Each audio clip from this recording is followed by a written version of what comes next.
Mi dispiace, ma non parlo bene l'italiano, so I must speak in English, but I will try to speak clearly, slowly. If you don't understand me, put your hand up and I will start over again. In fact, maybe I could walk around a bit so we can have more like a conversation. I haven't a formal lecture to prepare, but is that okay if I walk here? Of course, yes. Because what I would like to know is how I can be useful to you. You are students who are preparing doctorates. You come, if I understand correctly, from many different disciplines, art history, philosophy, history, and so what matters is how I can be useful to you. What can I do for you? It doesn't matter that I should talk about me, but my assignment is to explain my pathway into research. So I begin as if I were an Indian from the New World.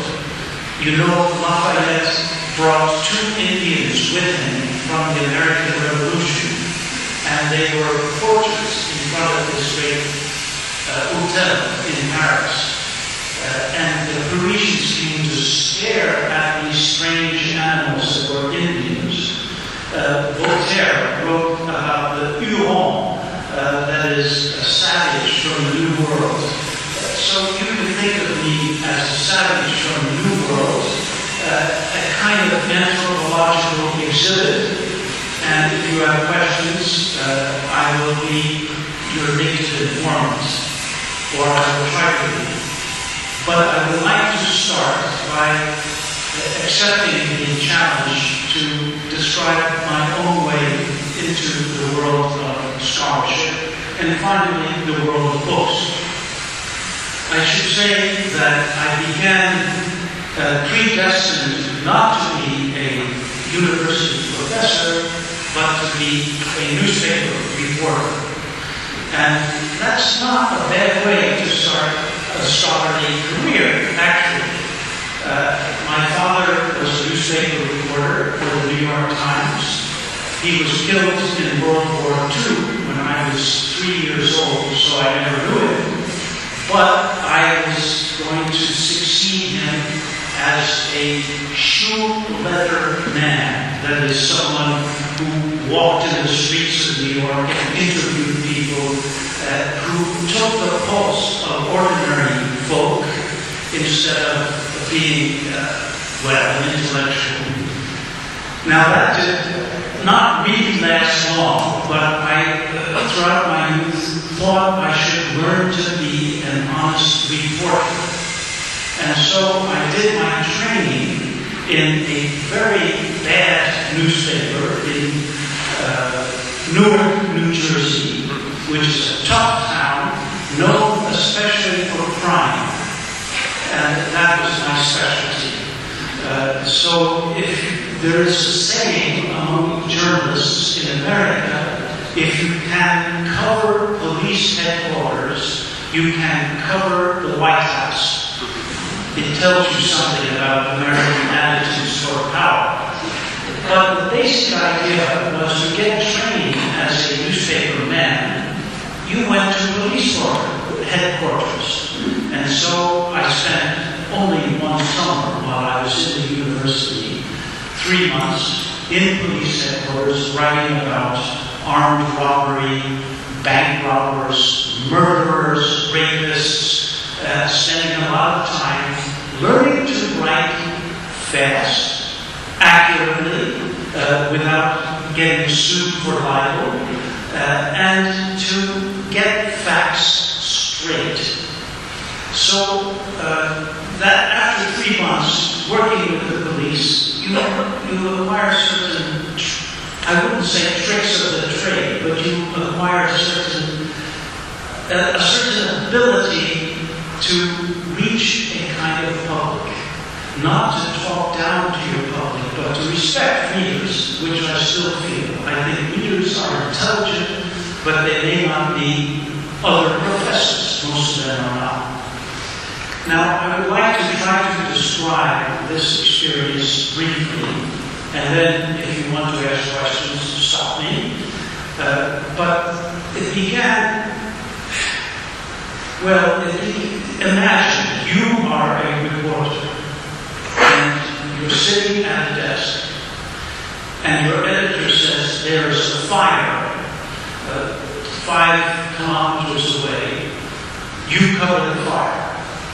So you go out and you see the fire, you talk with the captain of the fire brigade, you watch the building burn, you maybe talk with some doctors, you come back and you say to the night city editor, yes, that's the fire.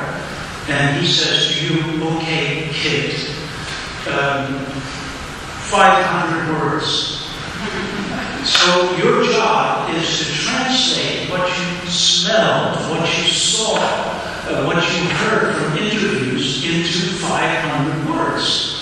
How do you do that? Well, it's if you like, an epistemological problem. But it's also a problem of narrative. And that means you must have a concept of the story. What is the story? I believe in history, when you do research, you get into the archives and you must, in reading papers, letters, memos, you must ask yourself, what is the story? What really is the central subject around which I will organize the narrative? Of course, in history, it's maybe more serious, but the same problem is there. How to organize impressions in a coherent way. Now, I believe there's a concept of news. What is news? Well, it's not self-evident, because news is what appears in newspapers by professionals, people who have been trained to have a certain concept of the story. And there are techniques, so you must be socialized into the techniques of writing news.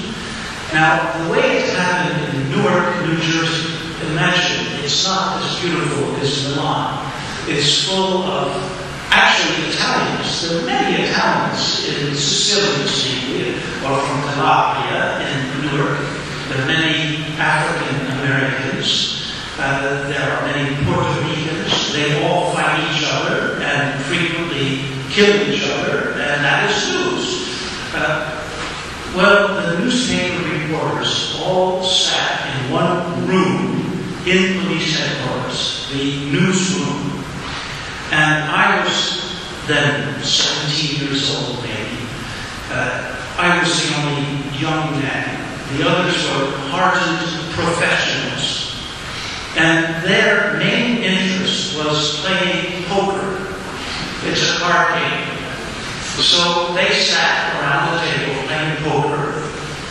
I was not invited to play, but you had to put in $1 just to get your cards, which this is now 1958, a long time ago. $1 was a lot of money, and I didn't have much money. My job was to get the basic information and give it to the poker game. How did you do that? Well, there was a lieutenant in charge of the telephone service. Everyone who had a problem would telephone the police and sometimes call for help. The lieutenant would type out something called a squeal sheet, a piece of paper that summarized what the problem was. The telephone calls came once every 5 minutes, 10 minutes. Something is always going wrong in Newark, New Jersey. And so, every 15 or 20 minutes, I would go up the stairs and collect the squeal sheets, maybe 10.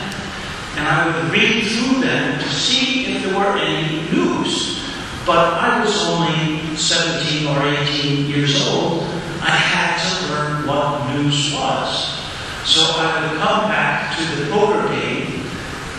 would tell them if I saw something that looked as though it might be a news story.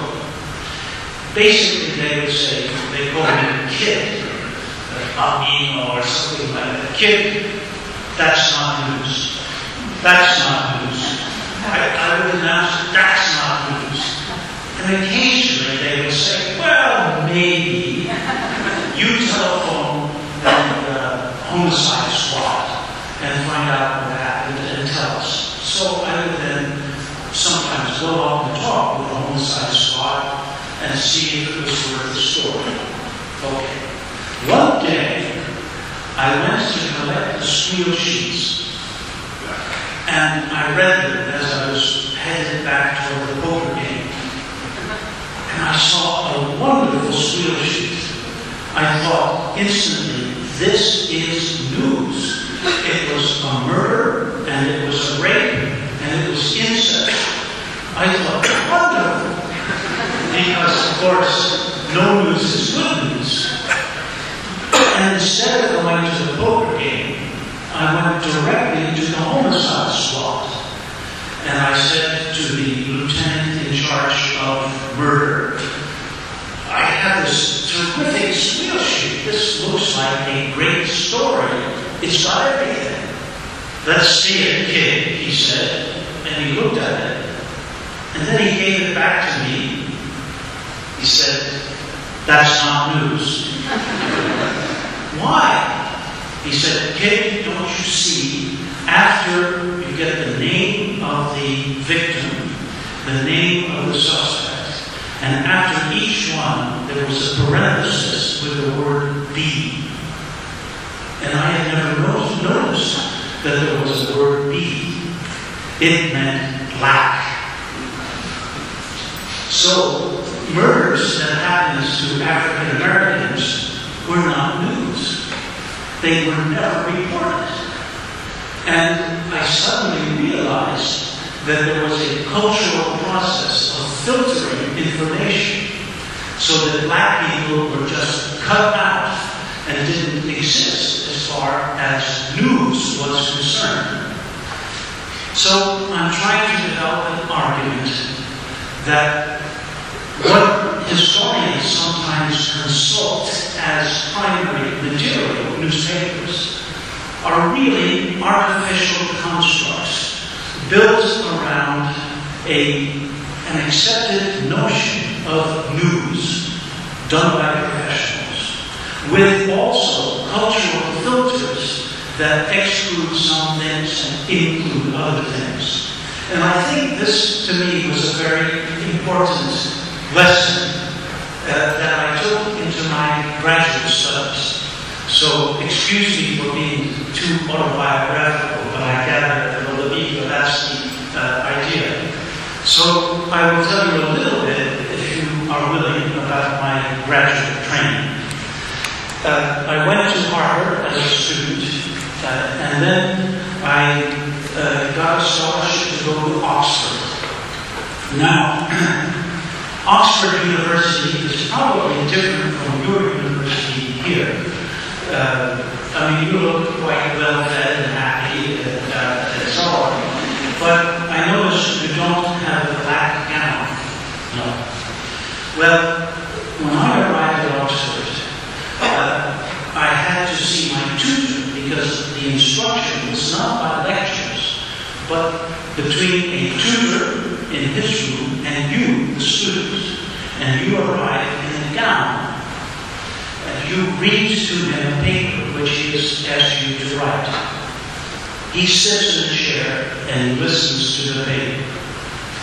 Well, my first paper was about the following question, and you'll see what I'm driving at because it's very English. I'm an American. I arrived like an Indian in Oxford, just as I'm an Indian here in Milan.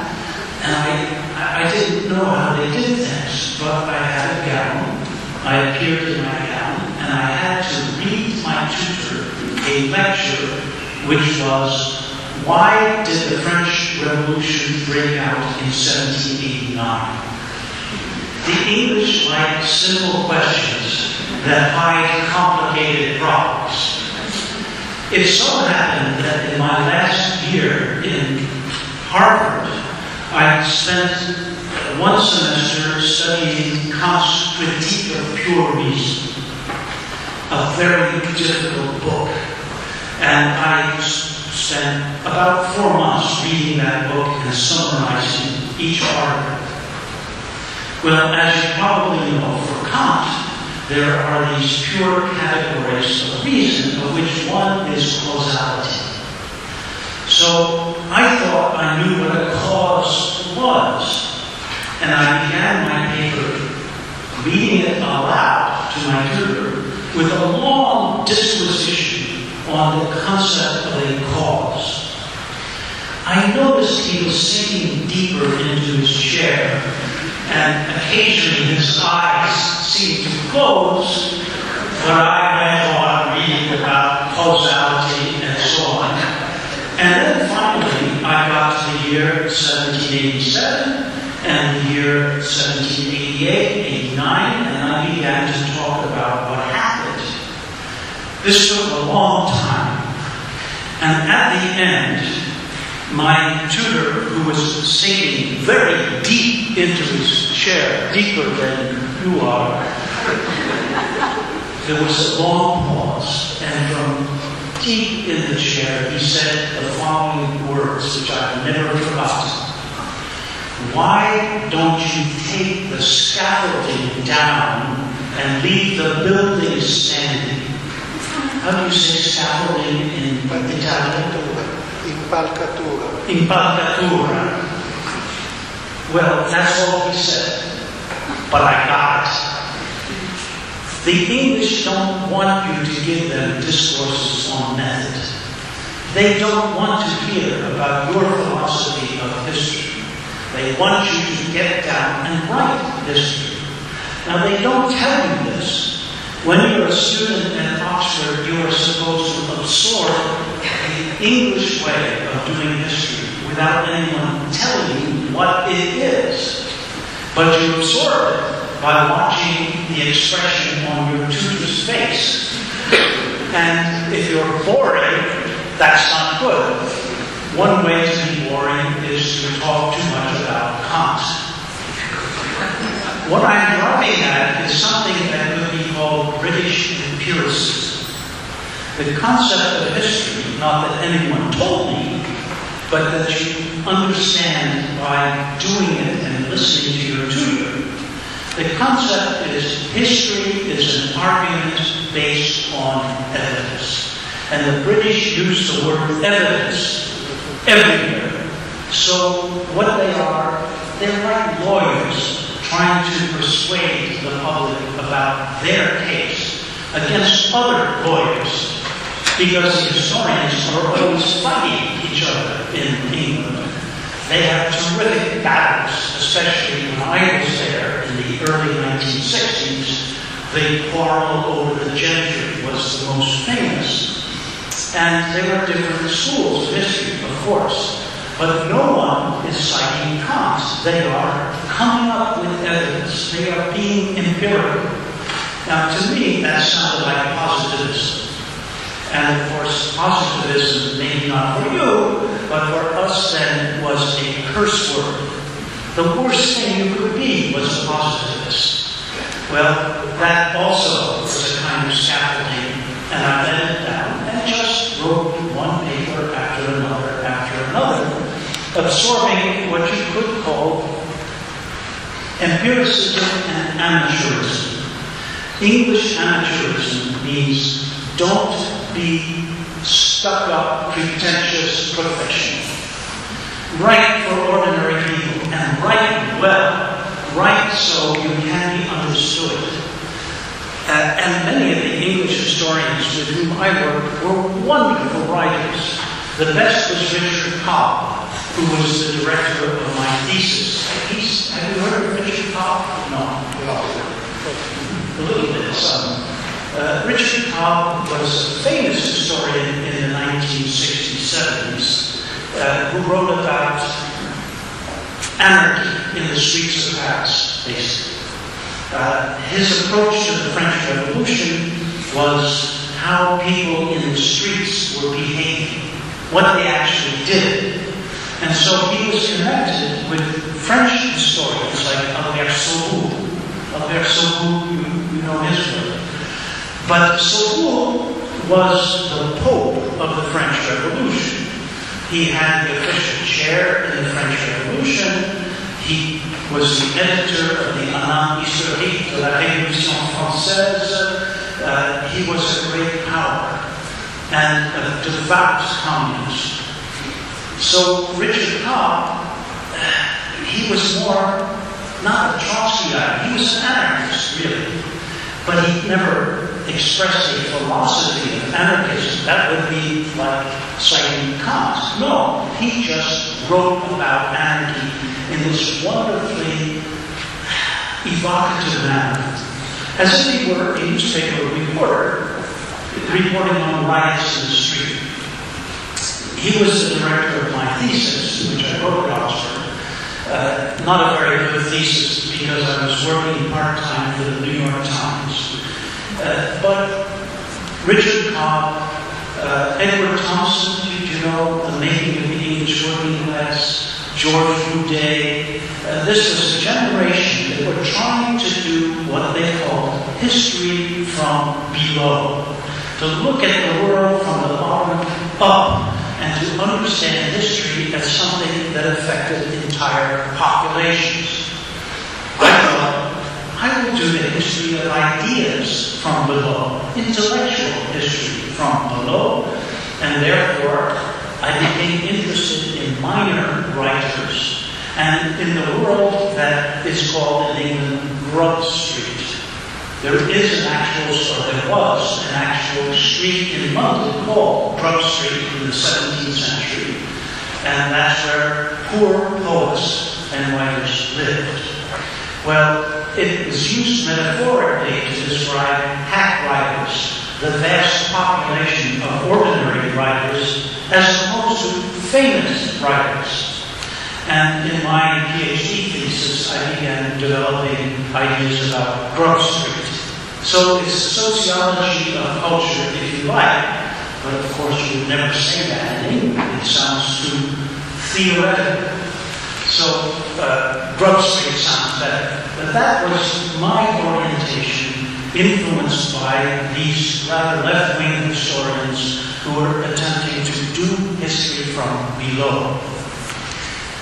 What was the next stop? Well, I went back to work for the New York Times, again as a reporter, even though I had a PhD, and I continued covering police. So more bank robbers, more murders, more armed robbery of all sorts. And after 3 months, I quit. I quit politely, but I walked out and I said to myself, you want to be a historian. It's fun. No, it's fun. It's the element of fun, of pleasure in historical research, I think, is maybe the most important. Because you satisfy your curiosity, you come in contact with vanished humanity. You get to know people who lived and died 200 or 300 years ago, and I find that thrilling.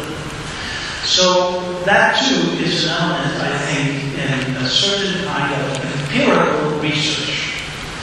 I therefore quit doing newspaper work, and I was given a postdoc at Harvard. So most of you are postdocs, are you not? Doing also preparing your way into some kind of intellectual world, for which I wish you buona fortuna. What point to make about my next stage? Well, I had a PhD, and Harvard gave me a fellowship with a little bit of money for travel. When I was working in Oxford, I saw a footnote which indicated that maybe one of the future leaders of the French Revolution, a man called Jacques-Pierre Brissot, who was, so to speak, the Kerensky of of the French Revolution. He was one of the leaders of the Girondist faction, the Girondins, and a very important person in the French Revolution. This footnote indicated that maybe there were some letters by Brissot in a very small library in the town of Neuchâtel, Switzerland, just across the French border. So I thought, why not? It costs one stamp to send a letter to the library. Do you, by any chance, have any letters of Jacques-Pierre Brissot? By return post, I received a letter from the head of the library. It's a tiny town in Switzerland.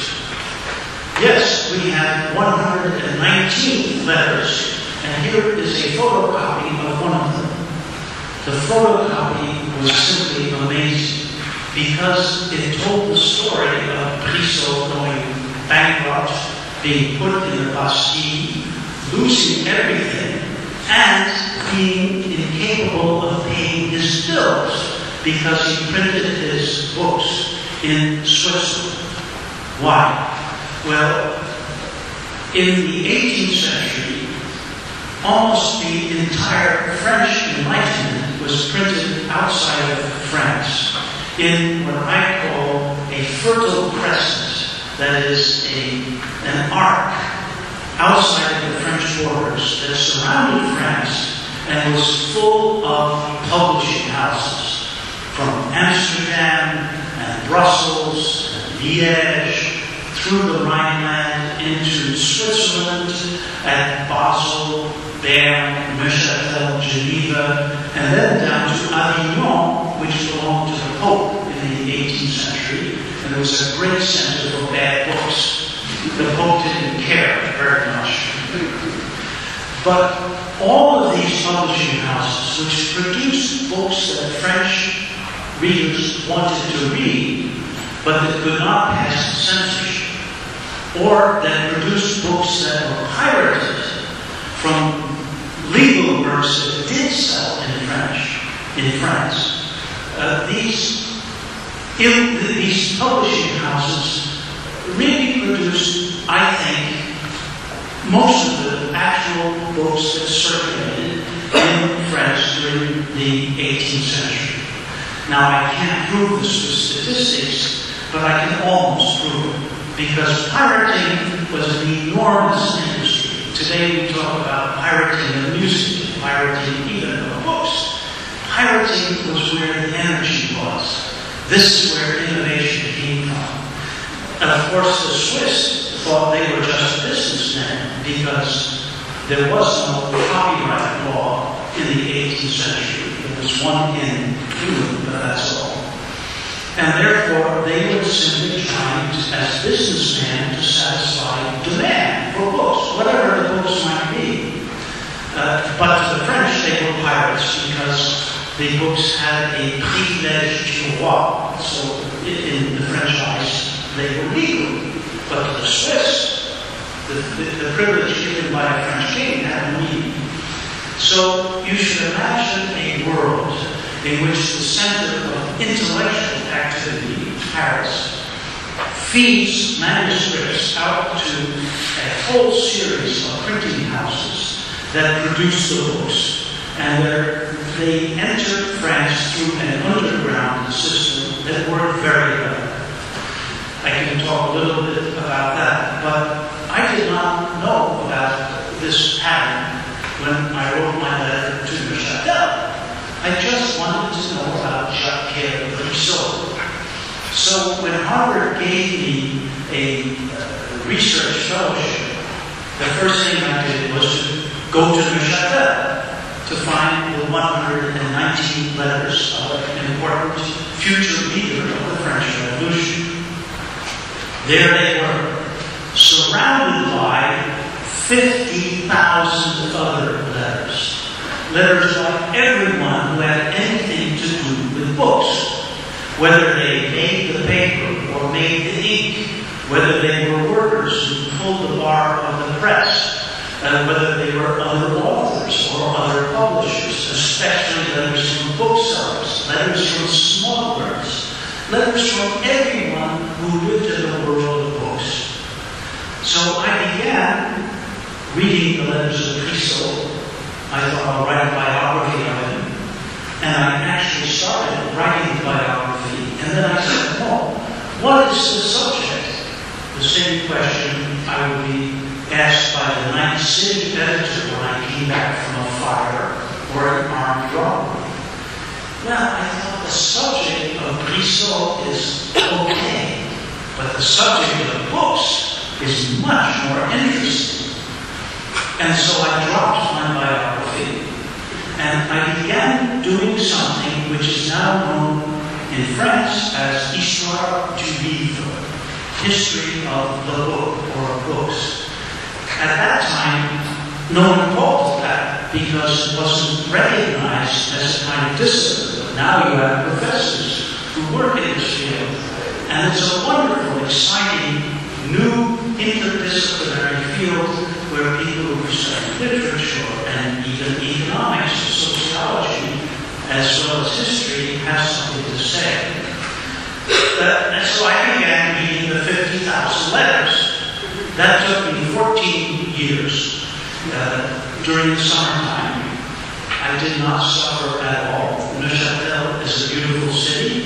It has a very good white wine, a lovely lake, and I would read through hundreds of letters during the day, take time off for lunch, go swimming in the lake, come back, read some more, and every time you open a dossier, you learn something.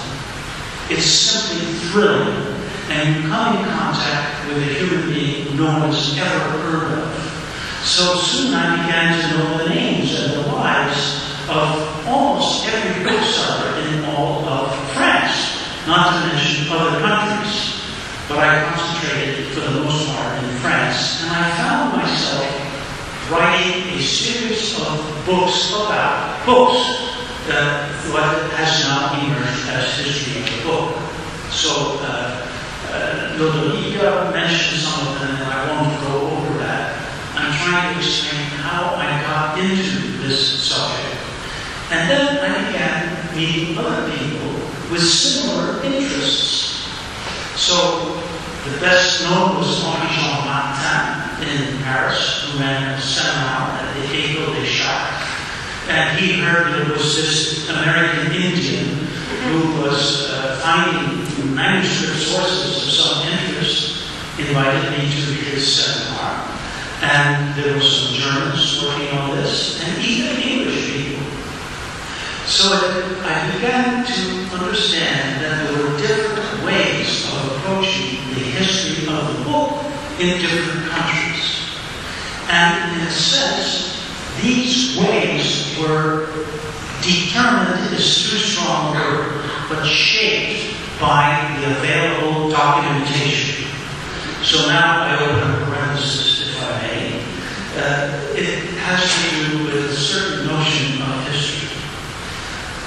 Let us take Tolkien, whom I'm sure everyone here has read. I think he was a very great historian. And you have all studied his book on the Ancien Régime.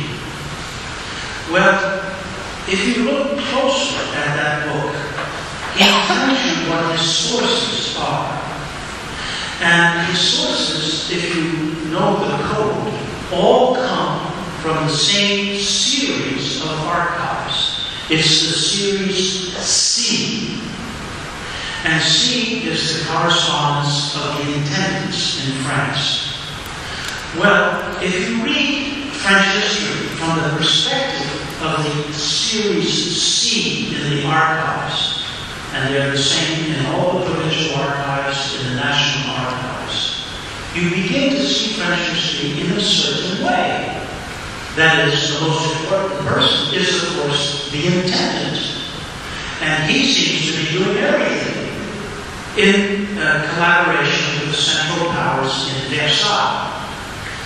Well, you know Tocqueville's thesis. Centralization, the power of the intendant, the destruction of intermediary bodies.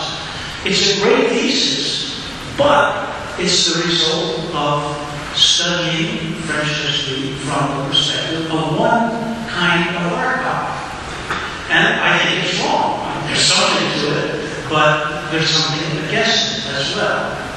I close my parentheses with your permission.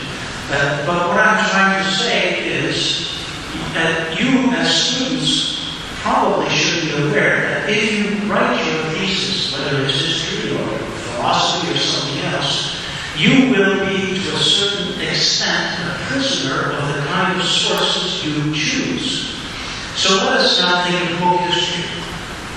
Well, in Germany, book history developed through the study of a certain series of documents, which are the reports of the book fairs in Frankfurt and Leipzig.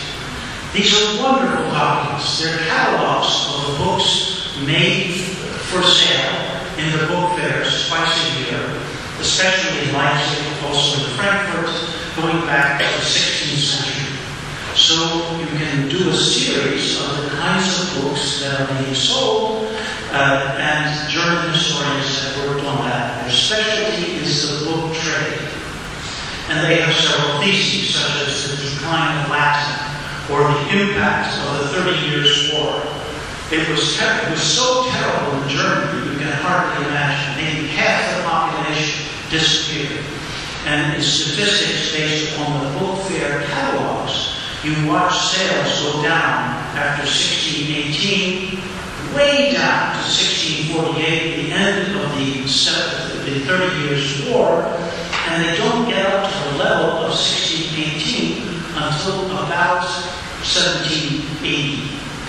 So Germany is very interesting, as in, there wasn't Germany, there were different territories where people spoke German, but as a place where the book trade rose and fell. And that's the basic perspective of most German book historians. The best one, I think, working today is Reinhard Wittmann, who's a terrific historian, but like other Germans, he approaches the subject from the point of view of economics and trade.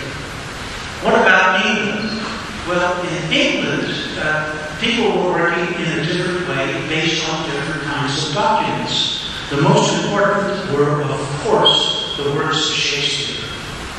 And so they came out of not so much economics, but literature. Now, Shakespeare is obviously very important, but we have no manuscripts at all by Shakespeare. What was the original text of his plays? Another simple English question, like why did the French Revolution break out in 1789? What did Shakespeare actually write? That question has kept English book historians going for 2 centuries. I won't go into the details, but the first folio of Shakespeare, published in 1623, contains, as I recollect, 32 plays, and of them, 16 had never before appeared in print.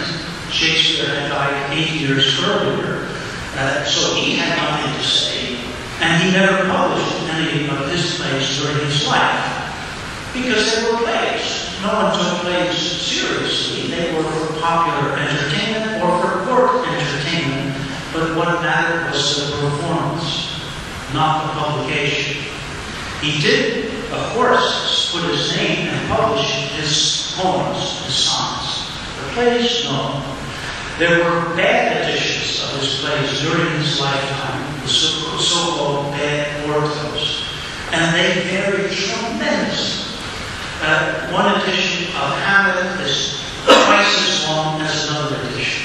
And when it appears in the first folio, it's different from those 2 previous editions. And I could go on and on and on. It's an endless puzzle as to what Shakespeare's plays really were. The way English book historians tried to solve that puzzle was through something called analytical bibliography. And that meant understanding the way books were produced in printing shops by looking at the physical book, the first folio of Shakespeare, and then making inferences back. So you have the text, You understand which printer probably printed that sheet, and then which compositor probably set the type that was printed by the printer, and then what was the manuscript used by the compositor. There were a series of inferences that are debated among English bibliographers. So what they invented was a way of studying books as physical objects that convey meaning. The first people to develop that in England actually came from the late 19th century. Sir Walter Gregg, as a student in Cambridge, began developing these techniques before the First World War. But the later generations developed refinements on it. And I think the most important of them was a man called Donald Mackenzie, D.F. Mackenzie, who became a close friend of mine. We taught a seminar at Oxford together when I went back to Oxford as a teacher on bibliography. And here the basic message is, books are not made by writers. They are made by people like, well, let me introduce you to one. These are the heroes of the world of books. I think that Adelphi is a wonderful publisher, and the people who make books and work there, they correct the copy. They design the pages. They know how to turn a text into a true book. And the basic lesson taught by Donald Mackenzie and others is, you can't just read the words, you study the way they look on the page. And that can give you remarkable insights. So Mackenzie did a famous study of the great playwright Congreve, and he demonstrated how the works of Congreve, published in 1710, transformed the meaning of the text compared with the earlier quarto works published in the 17th century. Congreve becomes a classic writer who belongs to the canon in 1710. Before that, he's a ribald, quasi-Grub Street writer who still was living in the world of Shakespeare. How was the change made? By people who make books with Congreve's collaboration. And so part of the message of English book history is to study the book as a physical object. Now we get to France. Well, the French also approached the history of books from the kinds of documents they had, and their documents were produced by the state.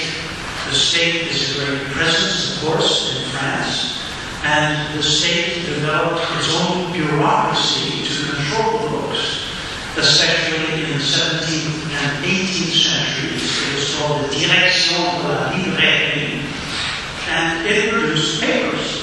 So French book historians went through the papers. There's a particular collection called the Collection Anison Duperron, and another called the Collection de la Chambre syndicale des libraires et des imprimeurs de Paris.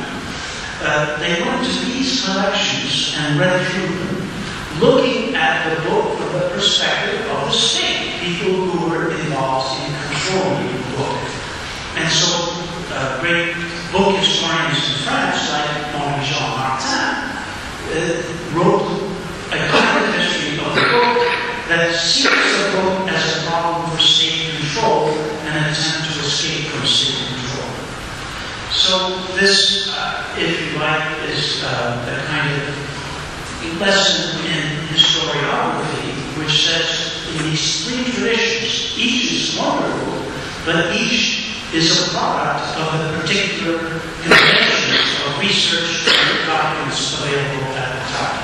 Now, I don't want to keep you too long. Why don't you take another 5 minutes or so? The other point I would like to make has to do with, if you wouldn't be so patient, with another aspect of my work, which is not book history, but anthropology. I confess to a love for anthropology, and that's why I introduced myself as an American Indian, a kind of anthropological exhibit for you to study. When I first began to teach in Princeton, I met a very great anthropologist called Clifford Geertz. And at that time, I also was attempting to write about what the French then called the histoire des mentalités, the history of mentalities. This was also, in a way, history from below. The question was, how did ordinary people see the world? How did they understand the way the world was made and what values were infused into it? Worldview, value systems, systems of meaning to anthropologists. So I just met this man, Clifford Geertz, and he said, "What are you doing?" And I said, "Well, I'm trying to do histoire des mentalités." He said, "What is that?"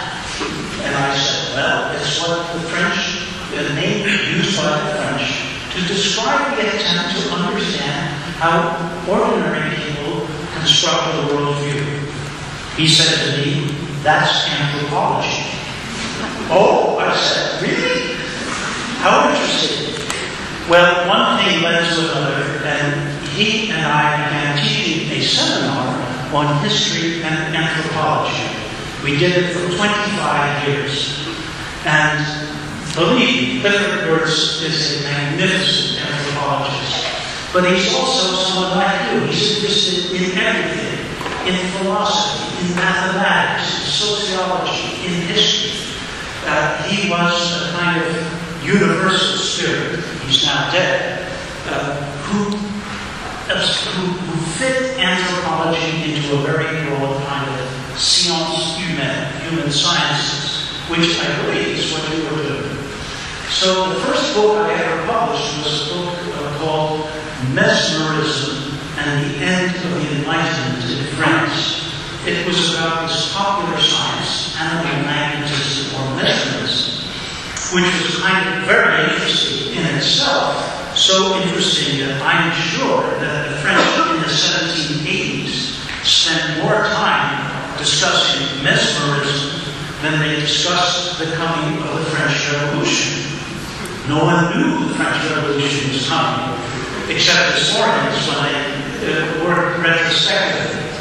And that's the point. You want to try to see the world the way people saw it at that time. And one way was through this popular science that argued the world is full of invisible gas that penetrates bodies and that creates harmony in the body if you are healthy, or disharmony in the poles of the body if you are sick. I won't go into the pseudoscience of mesmerism, but I found it interesting because it was an attempt to develop worldview.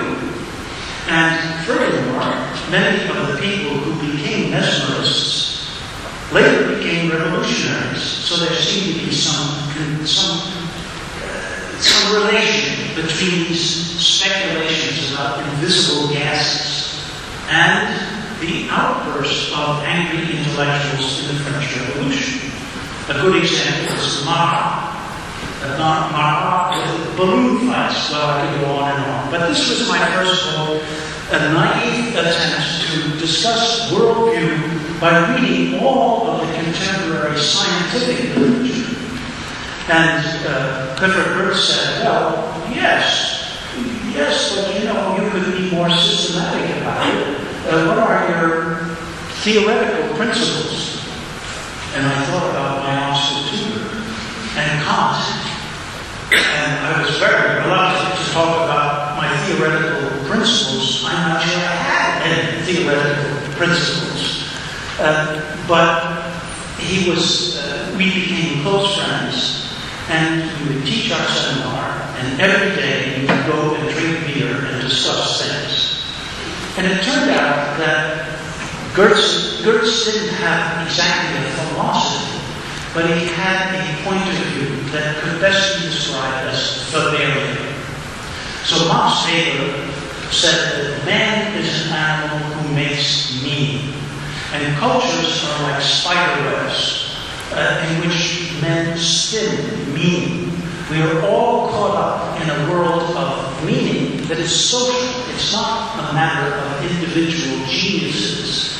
It's all of us inhabiting a world where we share common assumptions, values, and so on, or we fight with each other because we do not share.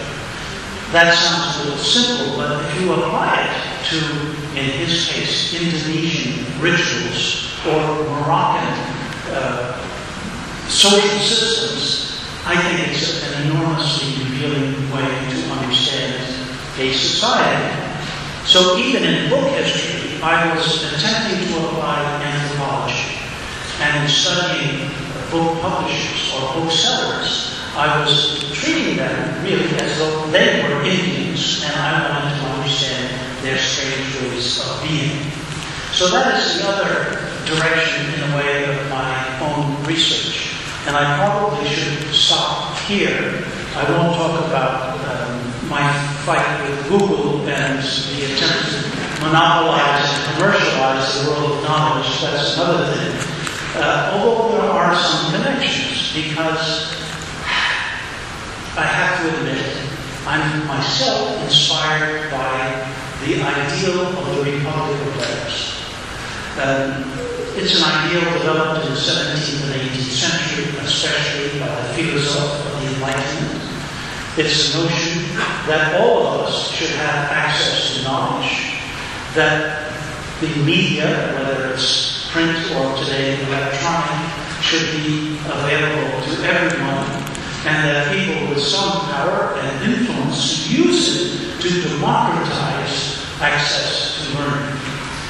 So when I studied the 18th century, even though it's true I have studied hack writers and obscure individuals, Grub Street and all that, I also studied the philosophers who tried to develop this idea. I don't think that you should limit yourself to the one or the other. And when I do study Condorcet or even Voltaire or Rousseau, I find that there is a source of inspiration for what we should all do. So I'm not saying Wertfrei Wissenschaft, value-free science. Of course we have values. I have values. You have values. And we might as well acknowledge that my own come very much, I think, from the age of the Enlightenment, even though you might say, that's naive, that was 200 or 300 years ago, we've gone beyond that. I'm not sure we have gone beyond it. If you take the rights, human rights, seriously, this is where they were developed. So my final point is, from newspaper reporting and rapes and murders, it's a long distance to the concept of a republic of letters and democratization of knowledge. But I think that there is a kind of continuity in that trajectory. So that's been my trajectory, and now I will stop. And if you have questions, please don't hesitate to ask the questions.